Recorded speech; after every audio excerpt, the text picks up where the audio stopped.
বড় শিল্পের চেয়ে উৎপাদন প্রক্রিয়া ও পণ্য উৎপাদনের ক্ষেত্রে তুলনামূলক কম বিনিয়োগ প্রয়োজন হয় এসএমই খাতে। তারপরও উদ্ভাবন ও বিপণন কৌশলে বরাবরই যে কোনো দেশের অর্থনীতির শক্তিশালী ভিত হিসাবে বিবেচনা করা হয় এই খাতকে।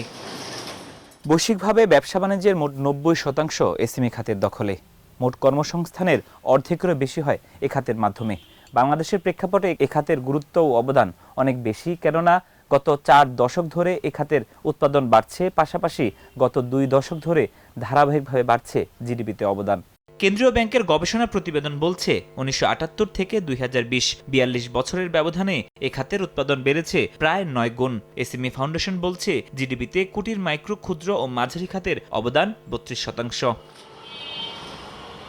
অর্থনীতিতে এমন অবদান রাখার পরও মন্দার কবলে পড়েছেন এ খাতের উদ্যোক্তারা। তারা বলছেন ব্যাংক ঋণের জটিলতার সঙ্গে কয়েক মাস ধরে বেড়েছে গ্যাস বিদ্যুতের সংকট, যা নিত্য নতুন চ্যালেঞ্জের মুখে ফেলেছে তাদের। ছোট ছোট উদ্যোক্তারা যারা ছোট ছোট পুঁজি নিয়ে কাজ করছে, তাদের যে পুঁজি যেহেতু স্বল্পতা আছে, সেই সাথে বিদ্যুতের সরবরাহ সেটার মধ্যে ঘাটতি, গ্যাসের ঘাটতি, সবকিছু মিলে কিন্তু এসএমই সেক্টরে যারা উদ্যোক্তা আছে তারা ভালো নেই। সরকারকে দাবি জানাবো যে এসএমই ব্যাংক বা প্রত্যেকটা ব্যাংকের মধ্যেই এসএমই একটা আলাদা সেক্টর তৈরি করা। প্রতিযোগিতার বাজারে টিকে থাকতে নীতি সহায়তার পাশাপাশি প্রণোদনা বাড়ানোর দাবি তাদের।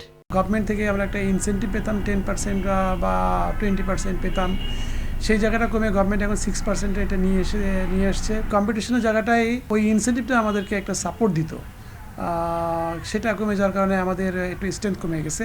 তরুণদের এসএমই উদ্যোক্তা হতে উৎসাহিত করতে নতুন ঋণ প্রকল্পের কথা জানালো এসএমই ফাউন্ডেশন। প্রায় 300 কোটি টাকার উপরে ক্রেডিট হোলসেলিং প্রোগ্রামের মাধ্যমে ব্যাংক এবং নন ব্যাংকিং ফাইন্যান্সিয়াল ইনস্টিটিউশনের কাছে আমরা দিয়েছি 4% ইন্টারেস্টে। এখান থেকে অনেকে ঋণ পেয়েছে, ভবিষ্যতে আরও পাবে। হালনাগাদ তথ্য অনুযায়ী সারা দেশে সিএসএমই শিল্প প্রতিষ্ঠান রয়েছে 78 লাখের বেশি। শিল্প খাতের কর্মসংস্থানের 85% কর্মরত রয়েছে খাতটিতে।